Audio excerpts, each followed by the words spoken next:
உனக்காக நான் என் உயிரை கூட கொடுப்பேன் அப்படின்னு நிறைய பேர் சொல்லியிருக்காங்க. ஆனா உண்மையிலேயே அப்படி உயிரை தருவாங்களா என்ன? இந்த கதையில பாப்போமா? ஒரு ஊர்ல ஒரு ராஜா இருந்தாராமா. அந்த ராஜா கிட்ட நிறைய பொக்கிஷங்கள் இருந்துச்சாம். ஆனா கொஞ்ச நாளா அந்த பொக்கிஷ சாலையில இருந்து ஒவ்வொன்னா காணாம போய்கிட்டே இருந்துச்சாமா.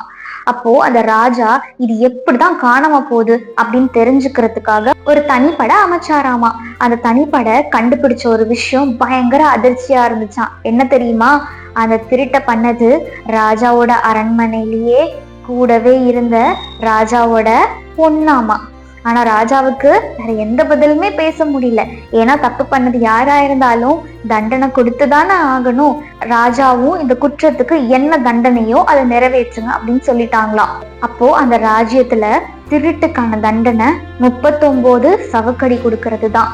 அப்போ அந்த தண்டனையை நிறைவேற்றுறதுக்காக அந்த பொண்ணையும் கூட்டிட்டு போய் தூண்ல கட்டி போட்டுட்டாங்க. எல்லாரும் நின்று வேடிக்கை பாக்குறாங்க, என்ன ஆக போகுது, அடுத்து என்ன நடக்க போகுது அப்படின்னு சொல்லி நின்று பார்த்துட்டு இருக்காங்க. ராஜாவும் வந்துட்டாங்க. ராஜா வந்ததுக்கு அப்புறம் தான் அந்த தண்டனை நிறைவேற்றணும். அப்போ ராஜாவும் வந்து வேடிக்கை பாக்குறதுக்காக அந்த இடத்துல நிக்கிறாங்க. எல்லாரோட பார்வையும் ராஜா மேலேயும் ராஜாவோட பொண்ணு மேலேயும் இருந்துட்டே இருந்துச்சாமா. ராஜா அங்க இருந்து மெதுவா இறங்கி வந்து ராஜான்ற ஸ்தானத்துக்கு அடையாளமான அந்த ரோப் இருக்குல்ல, அதை எடுத்து ஓரமா வச்சுட்டு அவர் அந்த பொண்ணை போய் என்ன பண்ணாரு தெரியுமா?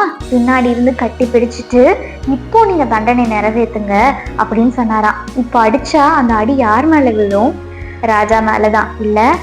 இதே மாதிரிதான் நம்ம செஞ்ச சின்ன சின்ன பாவங்களுக்காக, நம்ம செஞ்ச பெரிய பெரிய குற்றங்களுக்காக ஏசப்பா பலியானாரு.